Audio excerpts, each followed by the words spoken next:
వైఎస్ఆర్సీపీ అధినేత మాజీ ముఖ్యమంత్రి వైఎస్ జగన్మోహన్ రెడ్డి ఇవాళ విశాఖలో పర్యటించనున్నారు. ఇటీవల విశాఖ తీరంలో జరిగిన బోటు ప్రమాదంలో గల్లంతైన మత్స్యకారుల కుటుంబాలను ఆయన పరామర్శించనున్నారు. అదే ప్రమాదంలో మృత్యుతో పోరాడి ప్రాణాపాయం నుంచి బయటపడ్డ కారి చిన్నాను కూడా వైఎస్ జగన్ పరామర్శిస్తారు. బాధిత కుటుంబాలకు ధైర్యం చెప్పనున్నారు. ఇంటికి పెద్ద దిక్కును కోల్పోయి పుట్టెడు దుఃఖంలో ఉన్న మత్స్యకార కుటుంబాల్ని పరామర్శించడానికి వైఎస్ఆర్సీపీ అధినేత మాజీ ముఖ్యమంత్రి వైఎస్ జగన్ నేడు విశాఖపట్నంలో పర్యటించనున్నారు. బంగాళాఖాతంలో గల్లంతైన మత్స్యకారుల కుటుంబాల్ని ఓదార్చి వాళ్లకు భరోసా ఇవ్వబోతున్నారు. ఘోర బోటు ప్రమాదంలో గల్లంతైన మత్స్యకారుల కుటుంబాలకు నేనున్నానంటూ ధైర్యం చెప్పనున్నారు. ఇదే ప్రమాదంలో మృత్యువుతో పోరాడి ప్రాణాలతో బయటపడిన కారి చిన్నాను కూడా వైఎస్ జగన్ పరామర్శిస్తారు. ఆయన ఆరోగ్య పరిస్థితిని అడిగి తెలుసుకుంటారు. నేను వస్తాను చిన్ని అని చెప్పాడు. నా బాధ పంచుకుంటాను అన్నాడు. నీ బోట్ గేట్ ఇవ్వలేదంటే ఇవ్వలేదన్నా, అయితే నేను వస్తూ నీకు ఇస్తానన్నా, నీకేదో నేను చూస్తాను తమ్మి, నీ కుటుంబం నీ అందరిని ఆదుకుంటాను, వచ్చి పరామర్శిస్తానని చెప్పేసి అని చెప్పాడు. ఉదయం తాడేపల్లి నుంచి బయలుదేరతారు వైఎస్ జగన్. విశాఖపట్నం చేరుకున్న అనంతరం జబ్బర్పేటలోని మత్స్యకారుల నివాసాలకు నేరుగా వెళ్తారు. బాధిత మత్స్యకారుల కుటుంబాలను పరామర్శిస్తారు. అనంతరం ప్రమాదం నుంచి బయటపడ్డ కారి చిన్నాను పరామర్శించి దుర్ఘటన జరిగిన తీరు గురించి వివరాలు అడిగి తెలుసుకుంటారు. ప్రమాదం జరిగిన వెంటనే ఫోన్లో ఎప్పటికప్పుడు సమాచారం సేకరించిన వైఎస్ జగన్ మత్స్యకారుల కుటుంబాలను కలవాలని, వాళ్లకు అండగా నిలబడాలని ఉత్తరాంధ్ర పార్టీ నేతల్ని ఆదేశించారు.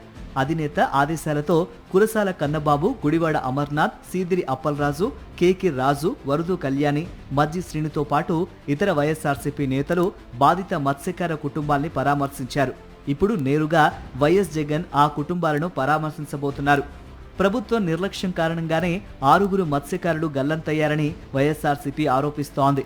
సకాలంలో స్పందించినట్టయితే గంగపుత్రుల ప్రాణాలు దక్కేవని, అధికారులు, ప్రభుత్వం అలసత్వం వల్లనే మత్స్యకార కుటుంబాలు రోడ్డున పడ్డాయని ఆరోపిస్తున్నారు.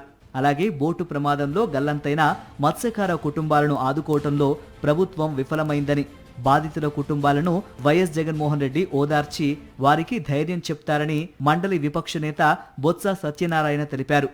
మాజీ ముఖ్యమంత్రి గారు జగన్మోహన్ రెడ్డి గారు మన షిప్పింగ్ హార్బర్ నుంచి బయటకు వెళ్ళిన 6 కూడా ఇప్పటికీ కూడా వారు ఆచూకీ తెలియకపోవడం, ఆ నేపథ్యంలో ఆ ప్రాంతంలో ఉన్న మా మత్స్యకార సోదరులు కానీ, మా నాయకులు కానీ, మా పార్టీ పెద్దలు కానీ అందరూ వారికి అండగా ఉన్నారు.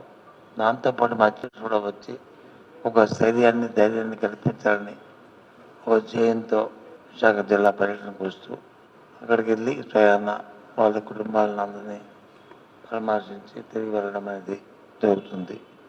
4వ తేదీన జరిగిన బోటు ప్రమాదంలో 6 మత్స్యకారులు గల్లంతయ్యారు. దాదాపు 72 గంటల పాటు గాలింపు చర్యలు చేపట్టినప్పటికీ ఆచూకీ దొరక్కపోవడంతో గాలింపు నిలిపివేశారు. ఘటనపై ఏర్పాటైన త్రిసభ్య కమిటీ ఇక వారు లేరని ప్రకటించింది.